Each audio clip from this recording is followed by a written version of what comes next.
él poner las cosas en claro, la persona, mi hijo o mi familiar cercano, que en muchos sentidos se le calificó como subversivo, delincuente, o bueno, no lo sé.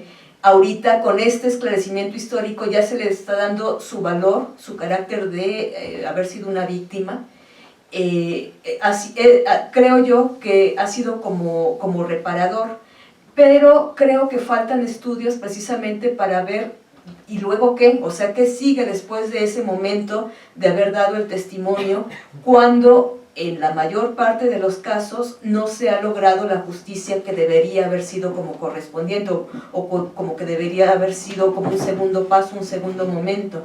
Entonces, ahí también habría que preguntarnos qué pasa con ese individuo que ve cómo su intimidad o lo que vivió con sus seres cercanos clarificado, reivindicado, pero que no ha habido una justicia respecto a eso. O sea, si ya se conoce, ¿por qué no se actúa? Entonces, bueno, esa sería también como un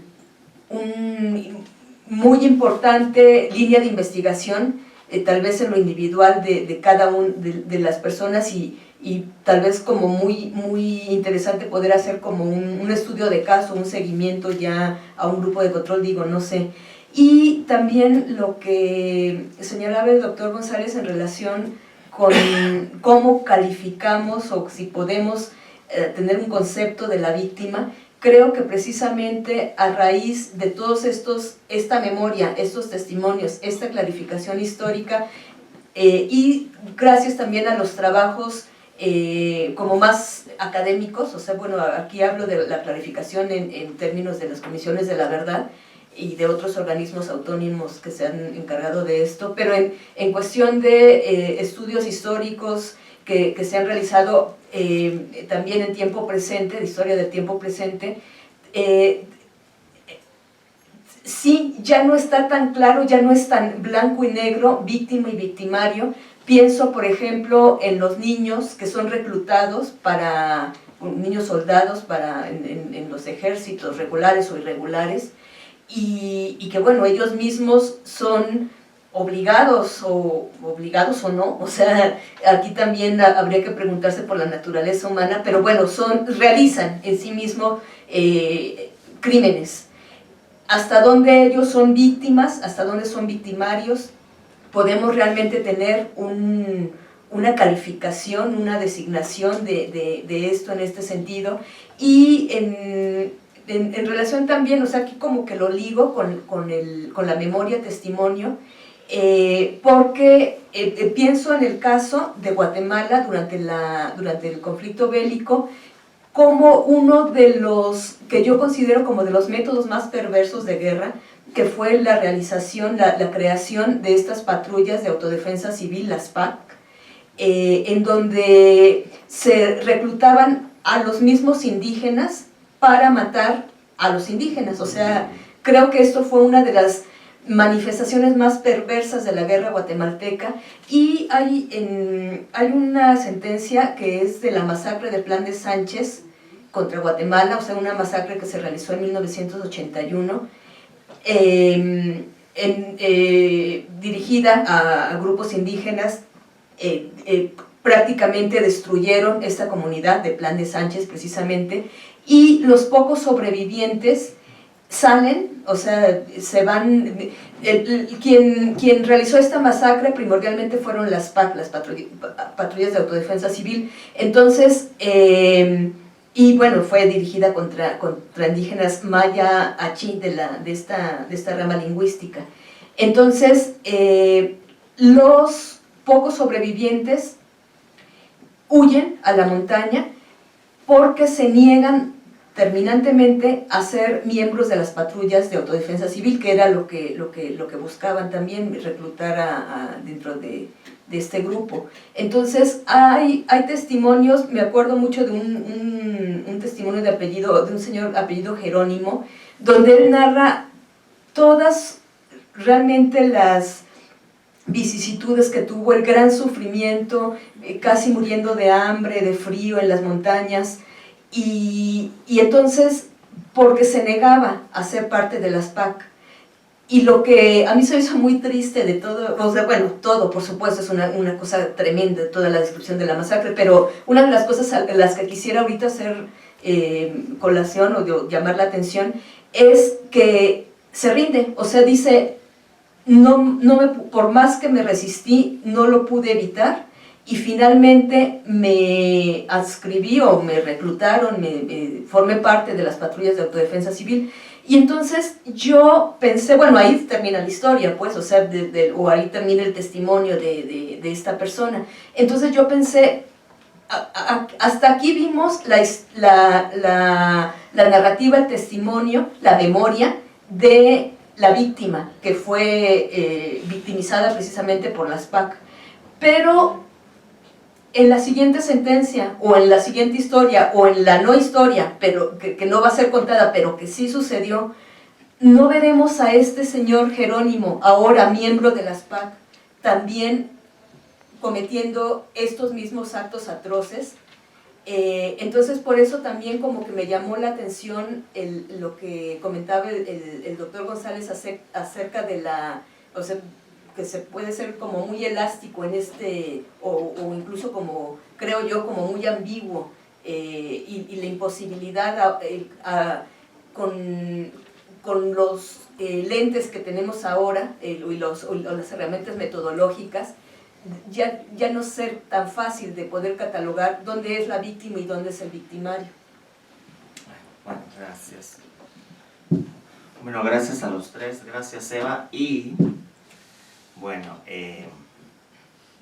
sobre la importancia del olvido y la memoria, mi querido Samuel, si no te importa, volveremos en un momento porque es algo que me interesa mucho, pero bueno, hemos visto estas distintas aristas para un buen diálogo o una buena discusión, y hago un recuento sucinto desde mi propia lectura y quizá algo provocador. Ahí voy. Bueno, por supuesto Eva nos dice que es un concepto polisémico, complejo, provisional. No, claro que no. Eso nos lo dijo Samuel. Ajá. Concepto polisémico, complejo, provisional y está vacío. Hablando de memoria, ¿eh? Sí, hablando de memoria. Sí, no, es la personal, la psíquica, no la colectiva. Y bueno, estoy simplificando un poco, ¿no? Porque no quiero repetir lo que dijeron. Eva, bueno, nos ha hablado de la utilidad de la memoria para buscar verdades históricas y jurídicas en nuestra región en particular, que es lo que ella estudia, y atender aspectos sociales. No es posible explicar todo, ciertamente, pero algo se puede hacer para exigir justicia con la prudencia necesaria, según nos ha señalado. Finalmente la memoria, bueno, pues ¿qué es? Igual que muchos conceptos, bueno, incluso, ¿qué soy yo? Soy un misterio para mí mismo, igual que todos ustedes. No se hagan ilusiones, no nada más soy yo, el trastocado. Y Fernando nos dice, bueno, la memoria implica testigos, pero desafortunadamente, bueno, esa es palabra mía, por supuesto, es mi lectura, yo te traduzco, así vivimos, se ha articulado en torno a la víctima, a cualquier presunta víctima, y, bueno, se han amalgamado en lugar de distinguirse, ¿no? Bueno, yo me imagino que en tus trabajos tratas de distinguirlas, ¿no? Cosa que debe ser muy compleja. Entonces, en ese sentido yo pienso, bueno, sin definiciones totales, tomando lo que han dicho los tres, la reflexión sobre la memoria parece ser una herramienta para la investigación, para usar el concepto, una discusión, por supuesto, que no se acaba y no se acabará, como ocurre con los grandes o conceptos importantes. Hasta cierto punto son provisionales, pero también es útil para buscar verdades, como mencionaba Eva, en las comisiones de la verdad ya se incluyen estos asuntos y si se distinguen a las víctimas y hacemos una crítica al testigo único y buscamos generar una conciencia mayor, ¿no? Apelando a alguien que no imponga una memoria totalizante, pues quizá pueda distinguirse con esto un testimonio confiable de otro que no lo es. Bueno, estoy tratando de agrupar lo que han dicho y ver si esto lo satisface o todo lo contrario, cosa que sería muy interesante. Medio me satisface. De eso se trata. No, es una verdad. No, ya está bien, no. No Este- soy susceptible. No tanto. Bueno, sobre el testigo y la víctima, esta dicotomía en el caso de las víctimas de pederastia, esta dicotomía entre víctima y victimario que entra mucho en la prensa, tiene usted 3 minutos o 5 minutos para decir lo que le pasó, es fatal desde un punto de vista, porque una vez que sale la fase catártica, que llamaríamos, cuando se descarga, la tendencia es que te sigan entrevistando y llega un momento en que corre videotape, ¿no? Dice lo mismo porque los diferentes periodistas tienden, salvo algunos que sí son más serios, cuénteme usted qué le pasó. Y entonces vuelve el videotape, corre y corre y corre. Pero el asunto es que si uno hace esta dicotomía no entiende nada desde el punto de vista de un psicoanalista o de un sociólogo. Yo como psicoanalista diría que cuando se da un acto de pederastia, salvo excepciones, se da una especie de pacto entre el abusado y el abusador. Incluso cuando el abusado ni siquiera lo buscó, se da un pacto de pederastia que queda como objeto crudo. ¿Qué entiendo por objeto crudo? Lo tomo de un querido colega psicoanalista que estuvo en Tailandia en los años 80 cuando yo estaba estudiando en París y que le tocaba trabajar como psiquiatra psicoanalista con las víctimas de los cremes rojos que llegaban a la frontera Thai a protegerse.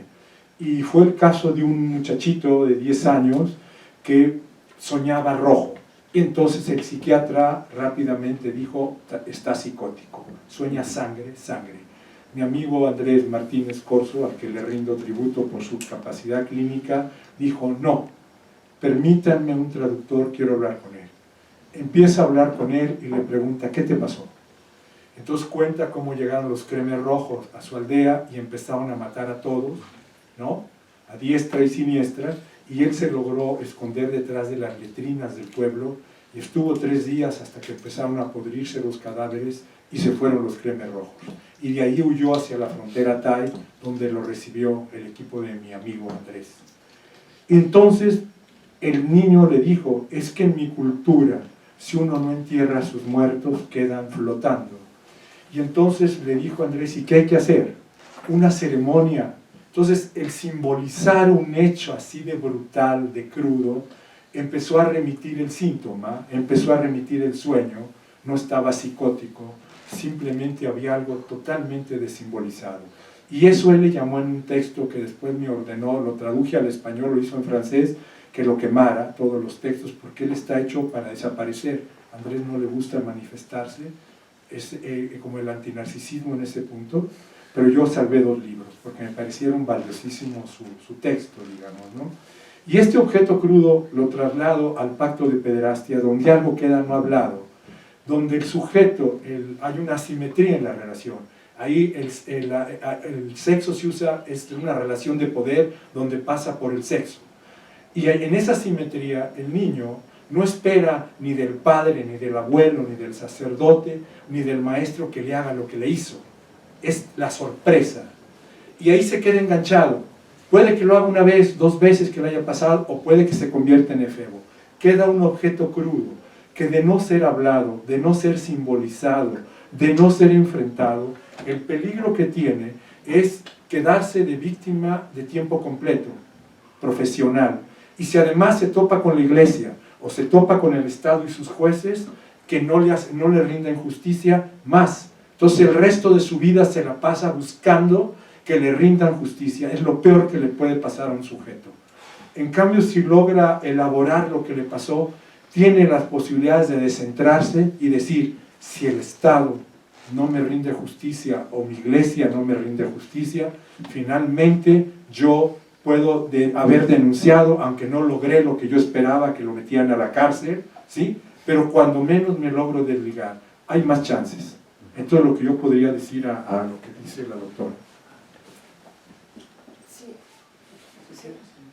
Bueno, sí, es que precisamente ahorita también como que recordé esto de los testimonios de los sobrevivientes de masacres en Guatemala y en El Salvador, que es a lo que más me he enfocado, y sí me llegó mucho, porque precisamente creo, o sea, a raíz de los testimonios, creo que lo que podemos concluir es que esta falta, o sea, en los testimonios se señala que a los pocos sobrevivientes también los obligaban al día siguiente a enterrar a las víctimas.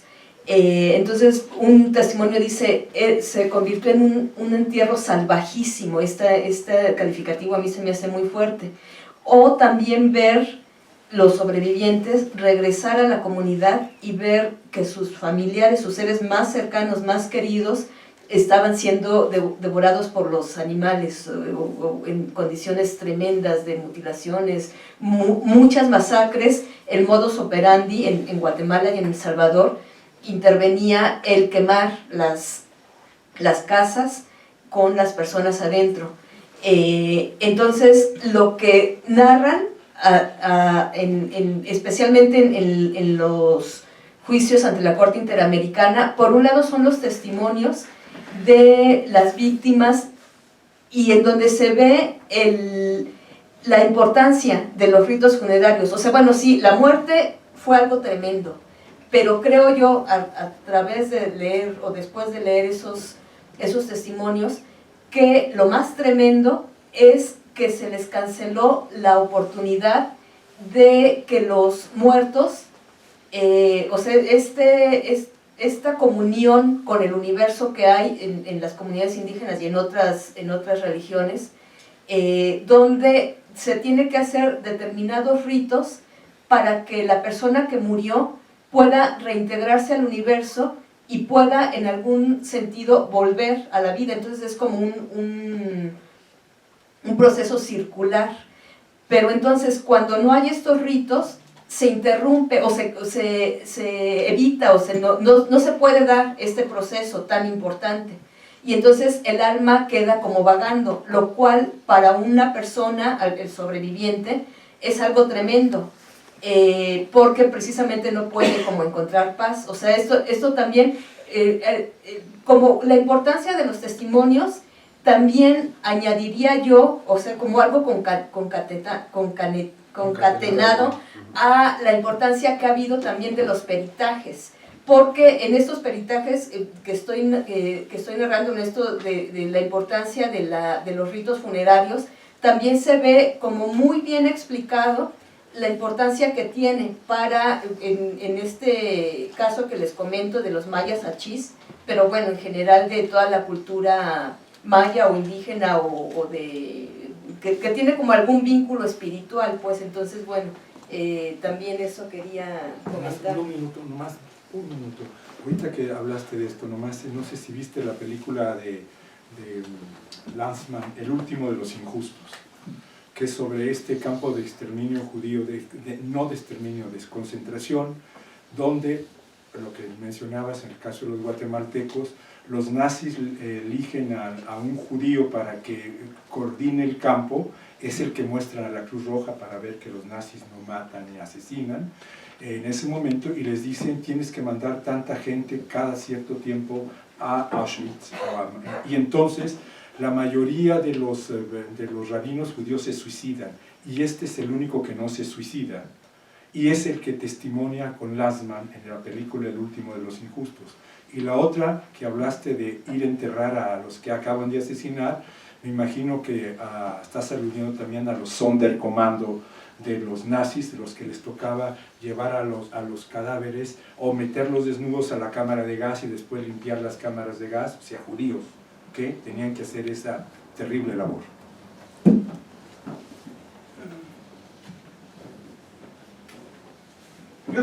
Parece que en la mesa tenemos más acuerdos que desacuerdos. A ver si hacemos extenso al público para llegar a ser más polémica la cosa, ¿no? Vamos a discutir pero sí tienes razón totalmente, tampoco estoy subestimando lo que dijeron, ¿no? Tienen toda la razón al señalar esto que sucede entre la víctima y el victimario, entre el torturador o el torturado o el asesino y el asesinado. Esa lógica perversa, esa lógica destructiva es también autodestructiva, y entonces un solo proceso que desde el punto de vista psicoanalítico, jurídico, ya sea de psiquismo individual o colectivo, tiene una explicación. Entonces, si recuerdan ustedes lo que decía Primo Levi, un escritor italiano que escribió muchas novelas sobre los campos de concentración y demostró, o sea, con una profundidad al extremo de que era imposible narrar todo ese horror, todo lo que significó la destrucción de lo humano, ¿no? El torturador que tortura llega a extremos de hacer humillar, que ya estamos ante el límite de lo humano, ¿no? Que es la vergüenza y lo imposible de vestir. Y lo que él mismo experimentó como víctima es lo que nos cuenta en sus novelas, y que no pudo aguantar, no pudo soportar tanto horror. Y en vez de hablar ya de la memoria, en sus libros pues hablaba del olvido, de la necesidad del olvido, porque no hay manera de superar o resolver eso que está en la memoria, como recuerdo, que pesa demasiado, pero por el lado de lo peor de lo humano, la vergüenza, lo más humillante, eso es imposible. Entonces él dijo que si tenía que sobrevivir, tenía que olvidar. Entonces nos habla de un olvido positivo. O sea, ya no es más la memoria lo que se tiene que narrar, sino es la necesidad de olvidar. Fíjense, él después de regresar a su casa, tratar de vivir con su familia y con sus vecinos y hacer una vida normal, no pudo, fue imposible, y tomó la decisión de suicidarse, para que vean el peso abrumador, terrible, insoportable. Nadie puede soportar. Alguien que ha sido humillado, alguien que ha pasado por lo peor, no puede olvidar. Entonces la única decisión que tuvo fue el suicidio. Así se acabó. Entonces esto lo digo para reforzar más lo que decía, ¿no? Y tener cuidado cuando solamente hablamos de los victimarios y las víctimas. Es una cosa muy complicada. Esta mañana a mí me sorprendió mucho y me aterrorizó cuando Fernando mencionó lo de la guerrilla y todo eso, ¿no? Tiene absoluta razón, tiene toda la razón. Es decir, también de parte, y no nada más aquí en México, sino en Sudamérica, hemos padecido de las guerrillas y todo lo que hicieron en nombre de la justicia y todo. Hicieron crímenes que no se pueden hablar siquiera, ¿verdad? Entonces sí tiene toda la razón.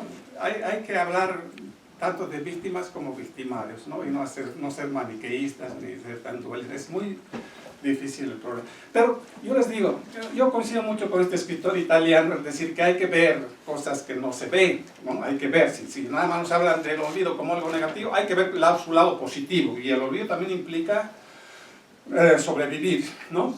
Sobreponerse a la realidad. Entonces aquí hay que pasar de una perspectiva filosófica pesimista a una actitud más optimista, de ver la realidad de otra manera. Entonces aquí quisiera retomar lo que Rodrigo nos invitaba a pensar sobre el papel de la memoria individual y la memoria colectiva. Yo creo que no hay memoria individual, no hay un psiquismo individual, eso es un mito, toda memoria individual es una memoria colectiva. Bueno, partiendo de esa aclaración, yo quisiera ver que, un poco, para ser optimistas, debemos nosotros hablar, o sea, poner en discurso, expresar lo que pensamos y discutir mucho, como se ha discutido esta mañana, hoy se seguirá discutiendo mañana. Por eso felicito yo al Instituto Mora por organizar este evento. Creo que hay que hacer esto en otras instituciones. La UNAM, que es la que más está interesada, no ha hecho un evento de esta naturaleza. Entonces hay que continuar. En mi propia universidad, de donde yo vengo, hay gente que trabaja historia del presente. Bueno, pero ¿por qué no organizamos juntos, no, entre varias universidades, un evento más grande y discutimos esto para ver lo que está pasando en la realidad, en los hechos? Lo que pone de vigente el tema de la memoria, la historia, es la realidad cotidiana que estamos viviendo. Es lo que alguien decía esta mañana, cómo América Latina está empezando a arder otra vez, ¿sí? Porque hemos pasado unos largos años de pasividad, de amnesia, de inactividad, porque el neoliberalismo nos ha impuesto pues, un tipo de dominación, nos han manipulado la memoria colectiva a tal punto que hemos sido imposibilitados de salir a la calle. Pero si vemos de manera optimista lo que está sucediendo en el Cono Sur, lo que pasa en Argentina, lo que pasa en Chile sobre todo, es fundamental. En Chile hay una recuperación de la memoria impresionante. Entonces esto es lo que hace necesario que seamos optimistas y debatir, discutir, hacer muchas mesas, muchos eventos como este, para ver cómo esto que está ardiendo en Sudamérica en algún momento también va a llegar a México, ¿no? Lo que está sucediendo ahorita es lamentable, el desencanto, ¿verdad? Pero digo, no hay que dejar llevar por el pesimismo ni por el desencanto, hay que ver que las cosas cambian, así como está cambiando en Chile. Esos largos años de neoliberalismo que impuso el silencio, la mudez, la represión, ¿no? Ha impuesto el olvido como amnesia. No es una cosa de que la memoria colectiva, la memoria individual lo desean, sino que son impuestas históricamente por una clase dominante, por un tipo de gobierno, y ese gobierno se llama neoliberal, el neoliberalismo, pero que ya estamos viendo pues, que ya llegó a su fin, ya llegó a su fase terminal. Entonces esto es lo que nos hace repensar todo. A nosotros los filósofos nos han enseñado a aceptar pasivamente, por ejemplo, el discurso de fin de la historia. Que ya se acabó lo humano, se acabó la historia, se acabó el socialismo, ya no podemos hablar de marxismo, no podemos hablar de izquierda porque se ha difuminado, o sea, ya todo se vale, ya todo se puede. Eso es falso. Entonces el mito del fin de la historia, también como el neoliberalismo entraba en fase terminal, ya no podemos creer. Justamente el neoliberalismo con su política en Chile de hacer, yo he estado varias veces en Chile y me impresionaba pues, ¿no? Porque al ir de México pues, es otra cultura, es otro país y discutir con ellos, ver su actitud, yo me sorprendía porque ellos estaban encantados con que ahora sí se podían comprar con sus tarjetas de crédito, no importa que se endeudaran, pero podían tener todo y eran felices, lo que Salvador Allende no les había hecho realidad. El neoliberal, según estaban muy felices, pues, porque podían tenerlo todo, ¿no? Mágicamente, porque para eso estaban las tarjetas de crédito. Pero vemos que eso se acabó, ya ahorita pues ya no pudieron soportar tantas deudas, tienen que pagar y por eso salen a la calle y empiezan a decir nos engañaron, ¿no? Hay que cambiar el sistema, la constitución política también. O sea, entonces el problema es muy de fondo lo que está sucediendo en Chile. Y cuando a mí me invitaron a hablar, fíjense qué casualidad, me invitaron a dar un seminario, unas conferencias sobre la memoria y el olvido. Claro, pues yo encantado porque este es un tema nacional, es un tema de Chile, sobre todo, de ahí, desde Pinochet y todo lo que sucedió, vino la amnesia y todo eso. Entonces querían saber cómo recuperar la memoria, querían discutir qué pasaba con esos mecanismos inconscientes, ¿no? Que hacían que buscáramos que el placer por el lado de la dominación y el endeudamiento, había un proceso de búsqueda ¿no? Y de no creerse en estos relatos, pues, de que ya todo estaba acabado, como si el neoliberalismo hubiera sido ya permanente, ¿no? Como si ya el fin de la historia se hubiera acabado con la imposición del capitalismo en sustitución del socialismo. Pero ahora lo que estamos viendo es lo contrario, la recuperación de la memoria, el no creerse en esos grandes relatos del fin de lo humano, de la historia, el fin del socialismo, o otra vez resurge, ¿no? Y no sabemos todavía qué va a surgir, por eso hay que estar atentos a lo que está sucediendo en Chile, porque al rato vamos a escuchar otra vez a Violeta Parra. Violeta Parra, Quilapayún, pero toda la gran literatura, toda la gran producción intelectual que hubo en la época anterior a Allende o en la misma época de todo lo que resultó, vamos a volver otra vez a todo eso y vamos a tener luego peñas folclóricas, ¿no? O sea, por eso yo no me creo en esos relatos tanto de una ciencia que dice que hay linealidad, que hay progreso, no. Yo pienso más como filósofo que la historia se repite, vuelve, es circular el tiempo, ¿no? Y todo esto es porque los procesos de la memoria y del olvido son muy decisivos, muy importantes. Bueno, entonces yo nomás quería poner un énfasis más optimista, ¿no? Para alegrarnos. Voy a tratar de polemizar. Eso de usar el neoliberalismo como que nos impidió salir a la calle, perdóname, pero antes del neoliberalismo con Díaz Ordaz y los 70 se salió a la calle, y ya con la Madrid y compañía vino lo del 86, lo del 88, lo de Marcos, y han salido 20,000 manifestaciones a la calle, y no se espera que termine el neoliberalismo para callarse.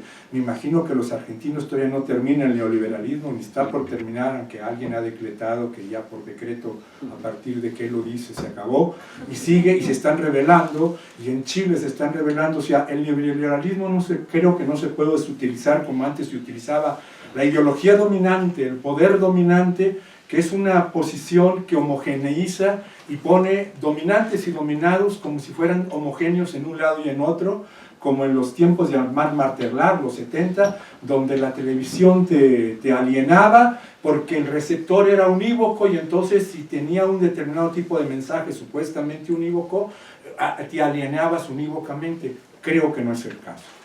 Y por otro lado, en el caso de Primo Levi, no escribía novelitas, escribía libros de testimonio. Eso es un hombre, Los hundidos y los salvados, y los múltiples libros de testimonios no son novelas, son intentos de testimonios que se van como haciendo cada vez más complejos y matizados. Y un caso para Primo Levi, un dato interesante, que lo tengo el libro, se me olvidó el autor italiano, alguien más culto y memorioso que yo, que ya me agarró, Heimer o Hans, escribió un libro precisamente sobre Primo Levi, donde él, a partir de todo un relato y de poemas que va haciendo, aparece un hecho que lo marcó aparentemente y que queda casi silenciado y que queda marcado solamente por una poesía. Cuando en 1943